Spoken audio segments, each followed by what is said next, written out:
भारतीय भाईचारा पार्टी के राष्ट्रीय अध्यक्ष चंद्रपाल भारती ने सामाजिक समारोह को संबोधित करते हुए शोषित वंचित समाज के बीच मौलिक अधिकारों की जानकारी दी और साथ ही बाबा साहब भीमराव अंबेडकर के विचारों व उनके त्याग और समर्पण के बारे में समझते हुए लोगों को जागरूक किया। कार्यक्रम में मौजूद भारतीय भाईचारा पार्टी के राष्ट्रीय अध्यक्ष चंद्रपाल भारती, जिला अध्यक्ष भूरे सिंह व एडमिन सतीश मौजूद रहे।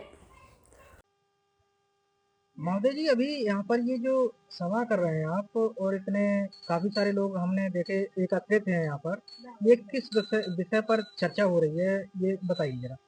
दरअसल देश को आजाद हुए 77 साल हो गए और भारत का संविधान लागू हुए 74-75 साल हो गए और ये 1950 में देश आजाद होने के बावजूद भी हमारे जो वंचित समाज के लोग हैं, ये वंचित समाज के लोगों के लिए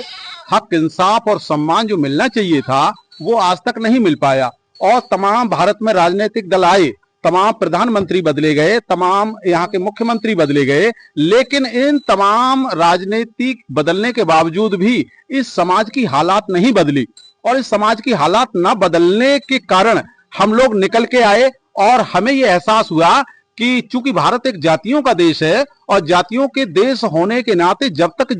जिस जाति में नेता पैदा नहीं होता तब तक उस जाति का सामाजिक, आर्थिक और शैक्षणिक कल्याण नहीं होता। इसलिए हमारी ये कोशिश है कि हम गांव, गरीब, मजदूर, किसान के बीच जाकर के इनको सामाजिक और राजनीतिक चेतना पैदा करके इनको एकजुट करने का प्रयास कर रहे हैं और भारतीय भाईचारा पार्टी के तहत इनके लिए कार्यकर्ता बना करके और पूरे देश में हम ये कोशिश कर रहे हैं कि इनमें एक राजनीतिक चेतना पैदा करके इनको जागरूक करके इनको इकट्ठा करके इनकी राजनीतिक हिस्सेदारी सुनिश्चित कराई जाए। ये हमारा प्रयास है। अच्छा, ये आपने अभी जागरूक इन लोगों को किया है, क्या आपको लगता है 1950 में जो बाबा साहब जी ने संविधान लिखा, अधिकारों को दिलाने की जो बात कही थी, क्या कहाँ तक आपको लगता है कि वो अधिकार इनको मिले हैं या कहीं ना कहीं पिछड़ रहे हैं उन अधिकारों से? इसके बारे में आप क्या कहना चाहेंगे? दरअसल